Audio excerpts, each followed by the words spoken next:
Is there a supernatural dimension? A world beyond the one we know? Is there life after death? Do angels exist? Can our dreams contain messages from heaven? Can we tap into ancient secrets of the supernatural? Are healing miracles real? Sid Roth has spent over 35 years researching the strange world of the supernatural. Join Sid for this edition of It's Supernatural. Hello, welcome to my world, where it's naturally supernatural. I can't wait for you to hear what is, in my opinion, the most important thing that will distinguish the false church from the real church in the last days, and I'll give you a clue in one word: Israel.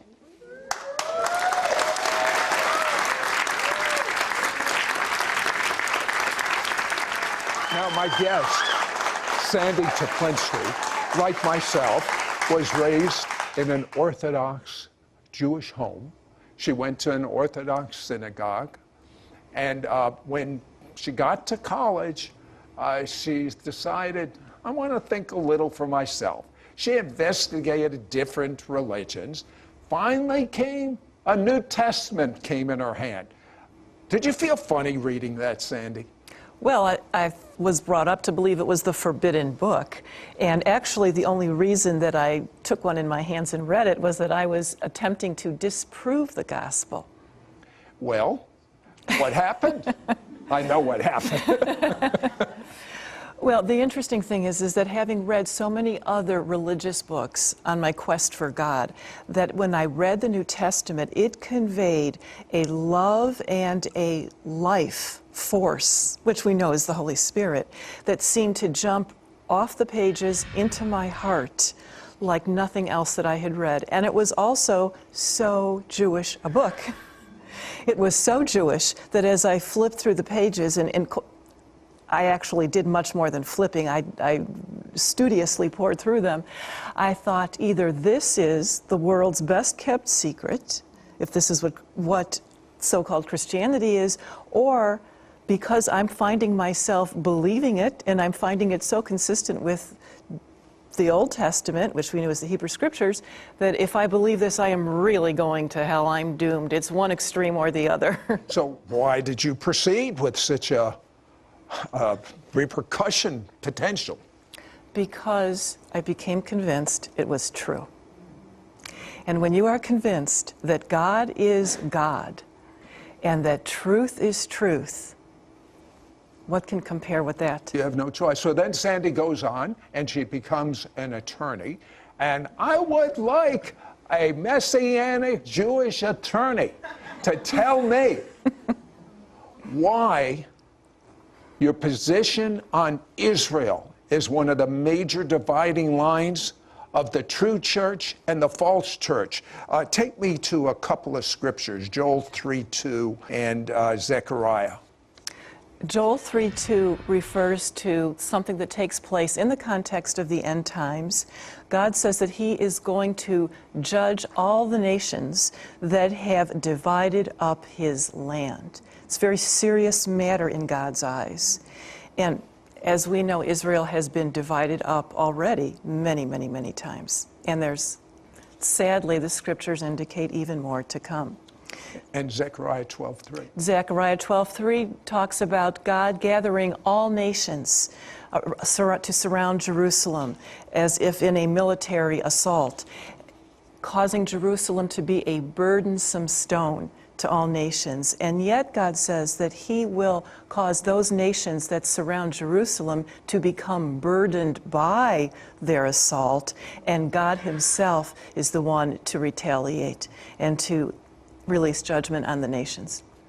Because Israel is the apple of God's eye. I'm reminded of the Living Bible that says, he that touches Israel is the same as someone that pokes their finger in God's eye. The devil is starting all sorts of teachings to get your eye off of God and off of the apple of his eye, Israel. There's something, Sandy, called fulfillment theology. It's a big word. What does it mean? Fulfillment theology is a theology that takes one precious scripture and exaggerates it and builds a whole theology around it. Matthew 5:17, Yeshua says that he has come to fulfill the law and the prophets, which he has. Fulfillment theologians reinterpret the scriptures through that particular verse to mean that all of the promises that God has ever made are now completely fulfilled in the person of Jesus Christ. Now, this includes all of the prophetic promises and prophetic plans. How can they say that? Because so many things haven't even happened yet. Well, they're not reading the Bible. They're reading one verse. They're taking one verse out of context, but they're also not reading the whole Bible. They're neglecting the Hebrew scriptures, which of course provide the foundation and the root of our understanding of the New Covenant scriptures. You can't completely understand in its fullness the New Covenant scriptures without an understanding of the Old Covenant scriptures. Well, in addition to throwing out the Old Covenant, which you got to be nuts over because there's so much that hasn't happened yet in there, in addition to the moral law, in addition to everything about the return of Jesus that's there, many are throwing out the book of Revelation. They say it's already happened. What do you say, Sandy? Well, I'm thankful that it hasn't yet already. Me too. How about because you? I am looking forward to the Lord's return. There are some people that believe that all of the prophecies pertaining to Israel or Israel's restoration have already been fulfilled. They say that they were fulfilled by the year 70 AD when the Romans destroyed Jerusalem. But that is not the case. There are many prophecies that we cannot in any fair way say have already been fulfilled. Well, see, they say it was fulfilled, even though the book of Revelation was written through John after the time they said it was fulfilled. So there's a Hebrew word, meshuggah, crazy. We'll be right back, and wait till you get a Hebrew understanding of covenant. We'll be right back to It's Supernatural. Many viewers report testimonies of miracles, signs and wonders, and healings as a result of watching It's Supernatural. While watching your program, I received healing from a twitch of my eye that had been going on for more than 6 months, making it very difficult to read, and might I add, extremely annoying. However, praise Jesus, I am healed. I was watching your show about a man that had died in a car wreck and was brought back to life. You stated that there could be healing from God. I pray with you that my 32-year-old handicapped son will be healed of his horrible psoriasis. His psoriasis is healing. Where the horrible red patches were, his skin looks just like a baby's. I am so grateful to God for his mercy, and I'm grateful that I was watching your show that day. If you've been touched through watching It's Supernatural, share your testimony at sidroth.org/praise. We now return to It's Supernatural. So we're two nice Jewish people that are madly in love with the one that was said above his execution stake, King of the Jews, Yeshua, or Jesus. Now, most believers do not understand the Hebraic understanding of covenant, and in particular, the covenant that God has with the Jewish people. Would you explain this a little, Sandy? In the scriptures, a covenant can be either conditional or unconditional. A conditional covenant is made between parties, each of whom has a legal responsibility or responsibility before God to do certain things, to perform certain acts before that covenant can be fulfilled. In an unconditional covenant, not every party necessarily is committed to do certain things or perform certain acts before the covenant is fulfilled. In Abraham's day, the way the covenants were cut is that animals were literally slaughtered and cut. Their pieces of their bodies were cut up and laid on the ground, and the covenanting parties would then walk in between the pieces. And in effect, they were saying, as has been done to these animals, it should be done unto me if I do not fulfill my covenant toward you. Covenants were really sacred, is what Very you're saying. sacred. They had almost a life of their own, as they should still today. In the case of Abraham's covenant with God, God put Abraham into a spirit-induced sleep, and then God himself, as fire, walked between those pieces. In doing so, God was stating as clearly as possible, he was executing a spiritual reality that his covenant with Abraham was dependent only upon the actions of God himself alone, on the character, on the mercy and grace of God. And God affirms that covenant with Abraham later on in the scriptures, and then specifically, he states that Isaac and not Ishmael inherits it. Although Ishmael's blessed, he doesn't inherit Right, the Abraham there are covenant. blessings for Ishmael, the head of the Arabs, but not the land. Go Not ahead. the land. And then God goes on to say that his covenant will be inherited specifically to Jacob and specifically not by Esau. And then that covenant is reaffirmed throughout the Hebrew Scriptures, Psalm 105, which speaks about the covenant lasting forever, 1,000 generations, and including the land. And then it's even reaffirmed in the New Covenant that sometimes people don't notice. So give me an example in the New Covenant. Well, perfect example is Romans 9 through 11. In Romans 9 through 11, the Apostle Paul repeats over and over again, not just once, not just twice, but several times he repeats that God's covenants and promises to Israel are still Israel's. In Romans chapter 9, he says that the covenants and promises are still Israel's. He uses the word is. The promise is still Israel's. And in Greek, is means what it means in English. It's a present, ongoing tense. It still is. In Romans chapter 11, Paul writes, verse 1, has God rejected his people? No, God forbid. He says, God has not rejected his people. Later on in the same chapter, he goes on to say that the gifts and calling of God are irrevocable. If you were an attorney, would you like to take God's case that this is an unconditional and not a conditional covenant and based on the land of Israel? I think it's a pretty good case. I do too. How about you, audience? Would you like to take God's case? Look, God and you are a majority.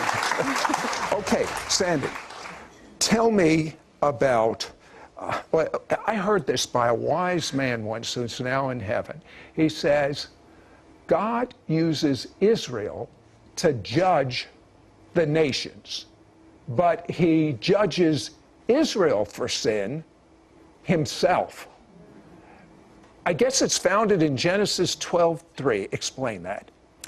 Genesis 12:3 is the covenant that God makes with Abraham before he has this procedure with the animals, in which he tells Abraham to leave his father's land, go to a land that God will show him, and that through Abraham all families of the earth will be blessed. And then God goes on to say that those that bless you I will bless, those that curse you I will curse. How about Matthew 25:40? Matthew 25:40 is key and is critical to the days that we're in. Those that fed Israel, those that visited the Jewish people in prison, those that gave a cup of cold water to the Jewish people. Jesus says, as you have done to the least of these brothers of mine, you've done it to me. How a people treats the Jewish people reflects how that people would treat Jesus himself. Okay, Genesis 12:3, Matthew 25:40, all says, you have a choice. Your nation can be a goat nation. A goat has a mind of its own. Or a sheep nation. A sheep follows the shepherd. And you as an individual, you can either bless the nation Israel and the Jewish people and be blessed by God, according to Genesis 12:3, or you can curse the Jewish people and the nation Israel and be flattened by God. Be right back. We'll be right back to It's Supernatural. If you love watching our It's Supernatural TV program, you can now watch hundreds of archive programs online, 24 hours a day, 7 days a week, on your computer, your smartphone, your iPad, or your favorite tablet. In addition to archive programs, you'll be able to also watch special ministry and mentoring sessions taped at our It's Supernatural Media and Mentoring Center in Charlotte, North Carolina, with the best teachers in the various gifts of the Holy Spirit. You will also be able to enter into the presence of God through anointed worship and special soaking prayer sessions. Just log on to sidroth.org/ISN. ISN will be the vehicle to equip you to being normal. Normal as defined by the Bible. You will be taught and receive impartation to walk in the supernatural of God like never before. That's sidroth.org/ISN. Many viewers report testimonies of miracles, signs and wonders, and healings as a result of watching It's Supernatural. While watching your program, I received healing from a twitch of my eye that had been going on for more than 6 months, making it very difficult to read. Praise Jesus, I am healed. If you've been touched through watching It's Supernatural, share your testimony at sidroth.org/praise. We now return to It's Supernatural. So, in the last segment, we were talking about Genesis 12:3. I, God, will bless those who bless the Jewish people. I mean, I'm kind of a black and white truth type person. This is God speaking. I, God, will bless those who bless the Jewish people. I, God, will curse those who curse the Jewish people. Sandy, tell me some historical examples of this. Well, first we have Bible history that I won't go into, but immediately after God puts this blessing and cursing associated with Abraham onto the patriarch, we see that he encounters Abimelech, King Abimelech, who first mistreats him and his wife and then blesses him and his wife, and so he and his household suffer the consequences. But then fast forwarding into post-biblical history, we see how the Roman Empire thrived until it enacted virulently anti-Jewish laws, persecuted the Jewish people. The Roman Empire crumbled. We can look at the Crusades, Crusades that were initiated by England and France, dispatching popes into the Promised Land to liberate Jerusalem, but unfortunately liberate meant liquidate, and so multitudes of innocent Jews as well as Muslims were slaughtered in the Crusades. Shortly thereafter, England and France turned their weapons against each other in the 100 Years' War, and much of their population was decimated by the bubonic plague. Now we can go on to the Spanish Inquisition. And we can see how Spain, which experienced a golden age in which it was a global economic power, once it began its inquisitions, which meant either forced conversions of Jews to Christianity, which in nearly every case meant a fake conversion, or expulsion from the country, the Spanish Empire crumbled. And then we can look at the British Empire, which it had been said that the sun never sets on the British Empire. Great Britain played a critical role in the formation of the State of Israel, and sadly, although Great Britain did bring blessing to Israel, there were instances of some real deeds that were far less than blessing, and so we see that the British Empire is no more. And we can even look at the former Soviet Union, which notoriously persecuted the Jewish people and eventually crumbled. Palestinian. We hear this word. Where did it come from? The word Palestinian actually came from the Romans. When they conquered Jerusalem, they renamed the region Palestine in mocking remembrance of Israel's ancient and by then long extinct enemy, the Philistines. Huh. So I wonder if they realized they're named after the Philistines, and that was a derogatory thing that was done. But what I understand is when they got the name Palestine, that was the name for Jews and Arabs, not just for the Arabs. Right, that whole region was called Palestine until shortly after World War I, when it was the nations and through international treaties divided it up into different Arab states and a Jewish state that was to include all of what was then known as Palestine. Okay, what is the history of these Palestinian people? What are their rights to that land of Israel? The majority of Palestinians were Bedouin who simply wandered all over the Middle East in search of subsistence. They were tribal people. They did not stay long in one particular locale. The Middle East was known as the Ottoman Empire for hundreds of years. Up until World War I, it was the Ottoman Empire, and the Arabic peoples kind of wandered all over the place. Yes, some did stake out certain areas, but most of them did not. The people that are known as Palestinians today, approximately a third of them have in some type of indigenous trace, not ancestral, okay, but indigenous in the sense that their parents or grandparents lived in that general area for at least a couple of generations. But most of them, about 2/3 of them, came from surrounding regions in the larger Middle East, the Ottoman Empire, the former Ottoman Empire, came from surrounding regions to what is now known as the State of Israel only after the Zionist pioneers arrived and started to reclaim the land and build it up.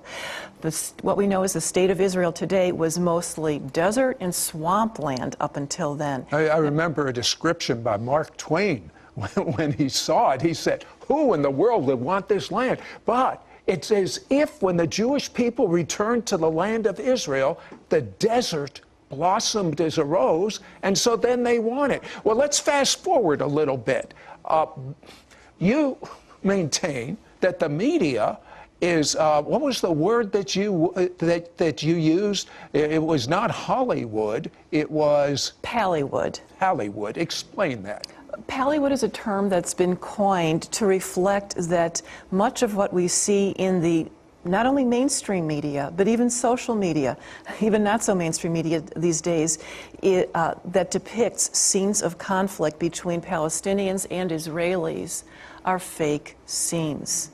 Sad to say, but there's been pretty extensive documentation, not hard to find. Tell me one example. Okay, well, an interesting example took place during Israel's last war with Gaza at the end of 2012, when the Palestinians scripted fake scenes of assault and injury, one of which included a scene of a seemingly innocent Gazan who appeared to be severely injured near an attack scene, with his comrades helping him and trying to summon aid. And the whole scene is really heart-rendering. Anybody with any sense of compassion or justice would be moved by it, except for the end of it, during which the injured victim stands up, brushes himself off, and walks away with his comrades.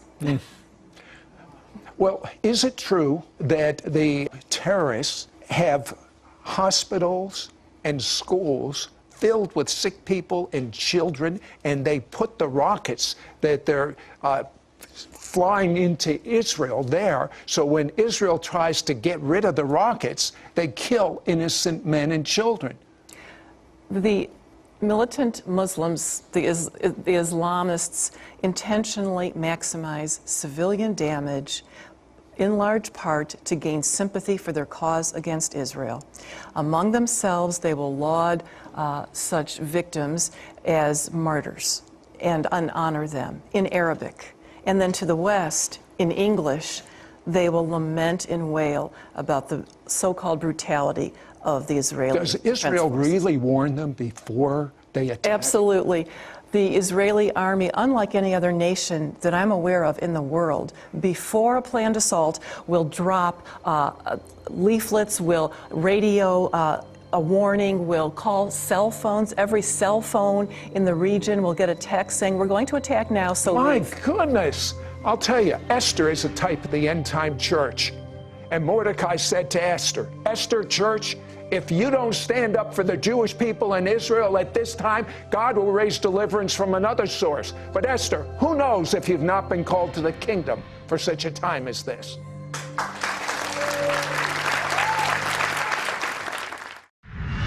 Next week on It's Supernatural. The book of Revelation is the key to the last days. You must understand it.